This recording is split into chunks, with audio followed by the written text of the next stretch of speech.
Hello, good morning, नमस्कार साथियों। आप सबका स्वागत है स्किल एकेडमी में। मैं राकेश आप सबका स्वागत करता हूं। आप लोग कैसे होंगे? मस्त होंगे, ज़बरदस्त होंगे और अपनी पढ़ाई में लगे हुए होंगे। दोस्तों, आज मैं पाइथागोरस थ्योरम आपके सामने लेके आया हूं। ठीक है, पाइथागोरस प्रमेय लेके आया हूं, जो कि आप जानते हैं समकोण त्रिभुज से संबंधित है। बहुत ही महत्वपूर्ण ये आपका टॉपिक है। ठीक है, तो आप लोग ध्यान से समझिएगा। ठीक है, तो पाइथागोरस प्रमेय। ठीक है, पाइथागोरस एक आपके जानते हैं मैथमेटिशियन है। ठीक है, और इन्होंने जो प्रमेय दिया तो अपना प्रमेय जो है ना अपने नाम पे ही रख दिया कि भाई मैंने बनाया है प्रमेय तो मैं अपना ही नाम रख दूंगा। तो इन्होंने क्या किया कि पाइथागोरस प्रमेय के नाम से अपना रख दिया। ठीक है, चलिए तो हम जानते हैं इसको और समझते हैं। देखिए, पाइथागोरस प्रमेय जो है ना वो समकोण त्रिभुज पे इन्होंने दिया। देखिए, मैंने यहाँ एक समकोण त्रिभुज बनाया है।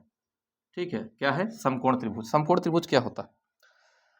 तो देखिए, जो त्रिभुज, ऐसा त्रिभुज जिसमें एक कोण 90 डिग्री का हो, ऐसा त्रिभुज जिसमें एक कोण 90 डिग्री का होता है, यानी 90 डिग्री का होता है, उसे हम समकोण त्रिभुज कहते हैं। ठीक है, फिर से समझिएगा। देखिए, ये मैंने बनाया है आपका। ठीक है, अगर यहाँ हम मान लें ए, ये बी, ये सी। ठीक है, तो क्या होगा हमारा? यहाँ पे देखिए 90 डिग्री बन रहा है। क्या बन रहा है? 90 डिग्री। ठीक है, देखिए एक आपकी स्ट्रेट लाइन रहे और उस पर एक सीधा लंबवत कोई रेखा रहे तो वहां पे कितने का बनता है आपका? 90 डिग्री का। ठीक है, तो यहाँ मैंने बता दिया कि ऐसा त्रिभुज जिसमें एक कोण 90 डिग्री का हो वो क्या होता है? समकोण त्रिभुज कहलाता है। चलिए नेक्स्ट आगे देखते हैं। देखिए, तो पाइथागोरस महोदय ने क्या किया, क्या कहा, हम बताते हैं आपको। पाइथागोरस महोदय ने कहा ना कि जो देखिए समकोण त्रिभुज है ना, तो जहाँ पे 90 डिग्री बनेगा, जहाँ पे 90 डिग्री बनेगा ना, और उसके जस्ट सामने वाली, अगर यहाँ 90 डिग्री, इसके जस्ट सामने वाली क्या होगी? इसे बोलेंगे कर्ण। क्या बोलेंगे? कर्ण। किसने कहा? पाइथागोरस महोदय ने कहा है, समझिएगा ध्यान से। ठीक है, अच्छा ये क्या बनेगी? कर्ण। और उन्होंने ये भी कहा कि जो कर्ण होगी, मतलब जहाँ जिस एंगल पे आपका 90 डिग्री बनेगा, यानी देखिए एक यहाँ बनेगा, एक यहाँ बनेगा, तो जिस एंगल पे 90 डिग्री एंगल बनेगा उसके जस्ट सामने वाली भुजा होगी कर्ण। और इन्होंने ये भी कहा कि जो कर्ण होगी, यानी जो 90 डिग्री के सामने वाली जो भुजा होगी, वो क्या होगी? इन दोनों भुजाओं से क्या होगी? बड़ी होगी। ये बहुत ही जबरदस्त कॉन्सेप्ट दिया उन्होंने। ठीक है, उन्होंने कहा जिस एंगल पे 90 डिग्री बनेगा, तो देखिए यहाँ बना, और उसके सामने वाली जो भुजा होगी ना, वो क्या होगी? इन दोनों भुजाओं से क्या होगी? बड़ी होगी। क्या होगी? बड़ी होगी। और ये बात सत्य भी है, भाई पाइथागोरस बताए। ठीक है, तो जो बड़ी, सबसे बड़ी भुजा होगी, या ऐसा ही समझ लीजिए कि जब आप एक समकोण त्रिभुज का निर्माण करेंगे तो उसमें जो सबसे बड़ी भुजा होगी ना, वही क्या कहलाएगी? कर्ण। वही क्या होगी? कर्ण। तो समझ गए? ठीक है, तो ये वाली भुजा क्या है? यानी ए और सी क्या होगी? हमारी कर्ण है। ठीक है, अच्छा अब देखिए बेस, यहाँ पे देखेंगे जो आधार होता है, देखिए किस पे त्रिभुज टिका है आपका, तो त्रिभुज नीचे वाली टिका, तो इसे क्या बोलते हैं हम लोग? आधार। क्या बोलते हैं? आधार। क्या है? आधार। अच्छा, अब देखिए जो ये लंबवत रेखा है, जो आपकी ये सीधी लाइन है, ठीक है ना, इसे हम क्या बोलते हैं? आपका लंब। क्या बोलते हैं? लंब। क्या बोलते हैं? लंब। ठीक है, तो पाइथागोरस महोदय ने कहा कि जो कर्ण होगा ना, अगर हम कर्ण का स्क्वायर करेंगे, कर्ण का क्या करेंगे? स्क्वायर करेंगे। कर्ण का क्या करेंगे? अगर हम वर्ग करें, अगर कर्ण का जब वर्ग करेंगे तो कर्ण का वर्ग किसके बराबर होगा? इन दोनों भुजाओं के वर्ग के योग के बराबर होगा। समझिएगा, उन्होंने कहा कि जब कर्ण का वर्ग जो, यानी त्रिभुज में जो सबसे बड़ी भुजा होगी, यानी कर्ण होगी जो है, इसका अगर हम वर्ग करेंगे तो इन ये लंब और आधार के वर्ग के योग के बराबर होगा। यानी कर्ण का वर्ग बराबर क्या हो जाएगा? लंब का वर्ग। ठीक है, मैं पूरा लिख दे रहा हूं यहाँ पे, लंब का वर्ग प्लस आधार का वर्ग। ठीक है, आधार का वर्ग। ठीक है, ये है पाइथागोरस महोदय।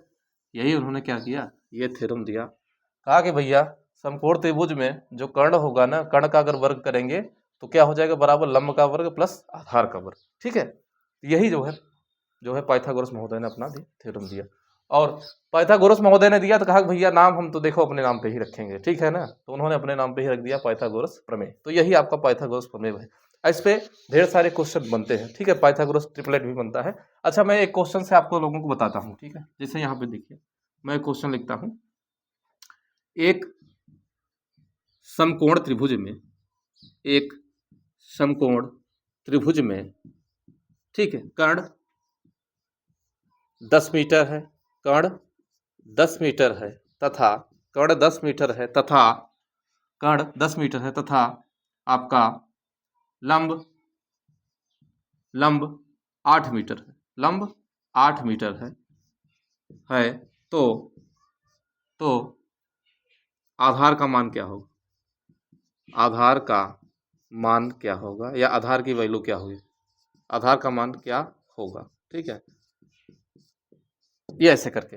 तो पाइथागोरस महोदय ने यही कहा है कि भैया देखिए, जैसे एक त्रिभुज है, अगर 3 साइड है, अगर 2 साइड दी है, कोई भी 2 साइड दिया गया है तो तीसरी साइड आसानी से इस प्रमेय के द्वारा निकाल सकते हैं आप। ठीक है, अगर आपका समकोण त्रिभुज है, 2 साइड कोई दिया है, जैसे मान लो मैं कहता हूं लंब दिया है, कर्ण दिया है, तो आप आधार निकाल सकते हैं, आधार और लंब दिया है तो कर्ण निकाल सकते हैं, कर्ण और आधार दिया है तो लंब निकाल सकते हैं। यानी समकोण त्रिभुज में अगर कोई 2 साइड दिया गया है तो पाइथागोरस प्रमेय के द्वारा आप तीसरी साइड निकाल सकते हैं। जैसे मैं एक क्वेश्चन के माध्यम से आपको बता दे रहा हूं, एक समकोण त्रिभुज में कर्ण 10 मीटर है तथा लंब 8 मीटर है, तो आधार का मान क्या होगा। यानी देखिए, एक ऐसे आपका दिया है ये, ठीक है, ये समकोण त्रिभुज दिया है, क्या रहा है, कर्ण 10 मीटर, तो मैंने बताया है जिससे 90 बनेगा उसके जस्ट सामने वाली, तो ये कितना है 10 मीटर। ठीक है, अच्छा आप कह रहा है लंब 8 मीटर है, तो यानी ये लंब कितना है 8 मीटर।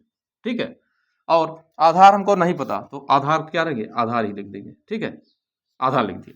अब चलिए निकालते हैं इस फार्मूले से। तो पाइथागोरस क्या कहते हैं कि कर्ण का वर्ग होगा जो, वो किसके बराबर होगा, लंब के वर्ग से प्लस लंब के वर्ग प्लस आधार के वर्ग के बराबर होगा। ठीक है, चलिए वैल्यू पुट करते हैं। कर्ण कितना 10, तो 10 का स्क्वायर कर दीजिए, बराबर लंब कितना 8, तो 8 का स्क्वायर कर दीजिए, प्लस आधार का नहीं पता तो ऐसे ही रखिए। ठीक है, रख दिए।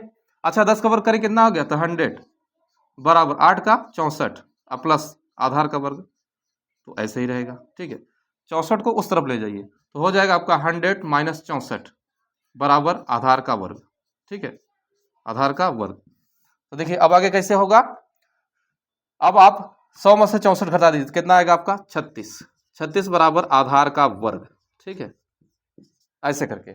अब देखिए 36 को क्या लिख सकते हैं आप, 6 का वर्ग लिख सकते हैं कि नहीं, तो 6 का वर्ग अब बराबर यहां हो जाएगा आधार का वर्ग।